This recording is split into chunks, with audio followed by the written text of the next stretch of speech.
Casa Baratheon e os três poderes legítimos de Max Weber. Hoje nós vamos pegar o personagem do Robert Baratheon, do Renly Baratheon e do Stannis Baratheon e vamos relacioná-los aos três poderes legítimos de Max Weber.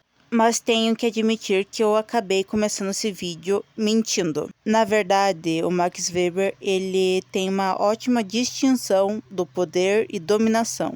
Na visão dele como sociólogo, o poder é uma imposição, enquanto a dominação é aceitação e subordinação. Segundo nas suas próprias palavras, poder significa toda a probabilidade de impor a própria vontade numa relação social, mesmo contra a resistência, seja qual for o fundamento desta probabilidade. Basicamente, entendo uma coisa. Quando o poder ele vem de um indivíduo, ele tem um alcance muito menor, a menos que esse indivíduo represente o Estado. E como estamos falando sobre reis, isso ainda faz muito sentido. Mas quando esse poder ele vem do Estado, ele alcança o maior número de pessoas possíveis, tendo chance maior desse poder ser um poder legítimo. Mas então você vem e me pergunta, mas aonde há a legitimidade desse poder? A teoria weberiana vai te explicar isso.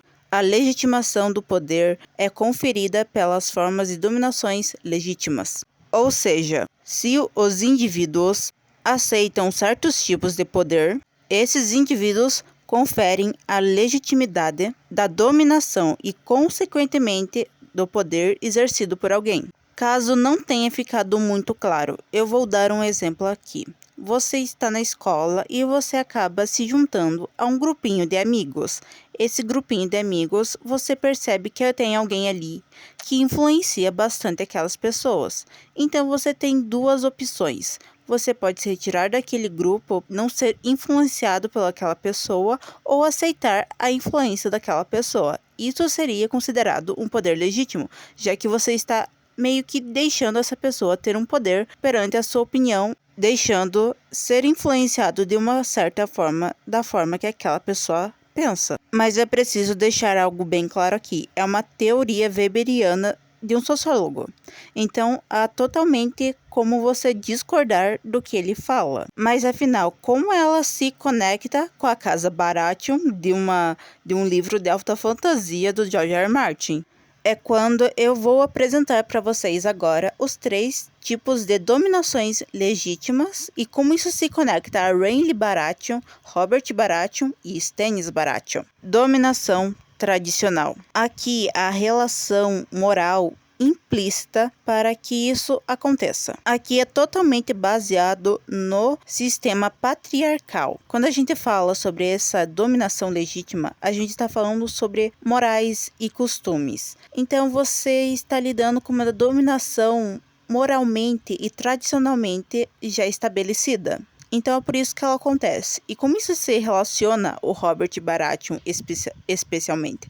Quando a gente fala sobre a conquista do Robert Baratheon, entre aspas, conquista, porque usurpação é muito mais uma questão de perspectiva, a gente está falando que boa parte de Westeros aceitou Robert Baratheon como rei, porque na teoria de conquista foi o que ele fez.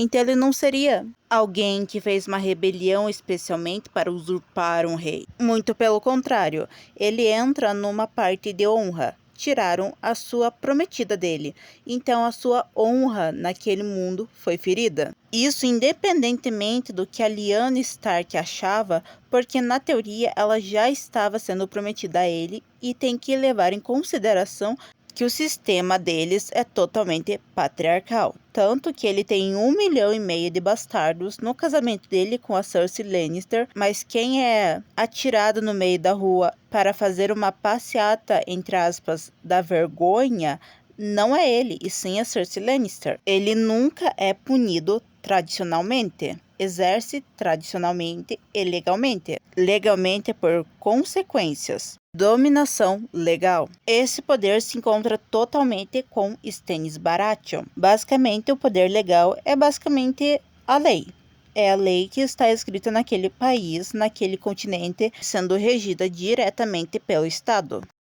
Quando falamos sobre Stannis Baratheon, ele ignora totalmente a parte tradicional de Westeros relacionado à religião, trocando uma religião basicamente que domina Westeros, sendo por outra completamente diferente e avulsa. Ele ignora totalmente a parte de moralmente aceita de Westeros e só se liga na parte legal para sua legitimação ao Trono de Ferro, que no caso que as filhas de Cersei Lannister são bastardos do seu irmão Jaime Lannister e não são filhos legítimos do Robert, seu irmão. Basicamente, ele se aproveita do sistema patriarcal de Westeros para sua legitimação ao trono, mas ignora tudo que vem com isso junto. Enquanto o Robert realmente dominava a parte da dominação, ele tinha pelo menos um pico da dominação carismática e legal. Dominação carismática. A dominação mais subestimada de todas elas. Quando você vê a série, você não entende por que diabos o Renly Baratheon se coroa como rei. Isso não acontece dentro dos livros da mesma forma. Renly é descrito como um homem extremamente charmoso e extremamente carismático. Tanto os lords quanto o povo comum ama ele. E é muito perceptível que o Renly ele se aproveita que o Stannis não é tão famoso exatamente pela falta de carisma e se coroa como rei e consegue muito mais aliados que o próprio Stannis, que também é o verdadeiro herdeiro do trono. É através do seu carisma e também dos seus bons contatos.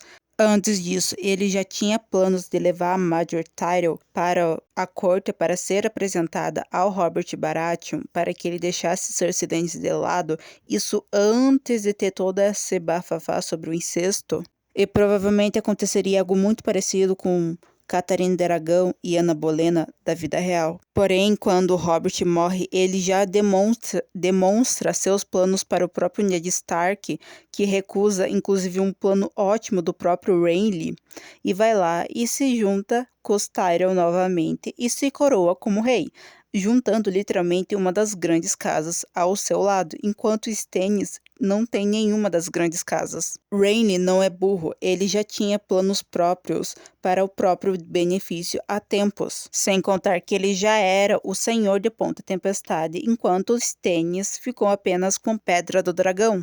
Apesar que, segundo Weber, essa é a dominação mais instável, já que uma hora esse carisma pode ir embora.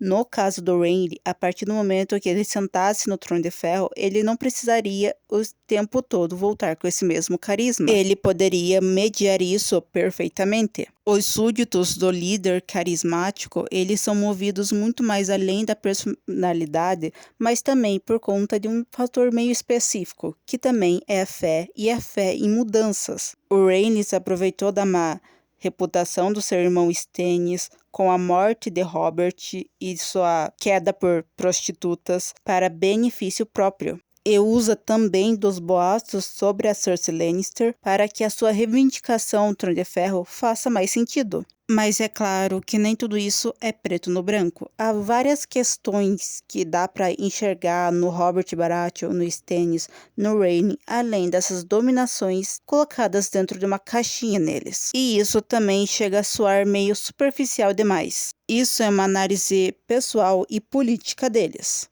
E até mesmo a teoria do próprio Max Weber, ela pode ser questionada. Afinal, a gente está lidando diretamente com um sistema um diferente no outro, mas que onde os líderes são extremamente parecidos, mas em sistemas diferentes. Toda essa teoria, ela também tem uma base muito firme no marketing político e de como essas dominações são apresentadas ao povo, aos seus súditos. Afinal, a dominação é de um caráter desigual e faz sentido com o sistema capitalista, mas também com o sistema feudalista e monárquico. Para Weber, a análise tem que partir da religião, economia e sociedade. E é claro, é muito generalizante resumir as dominações em apenas 3.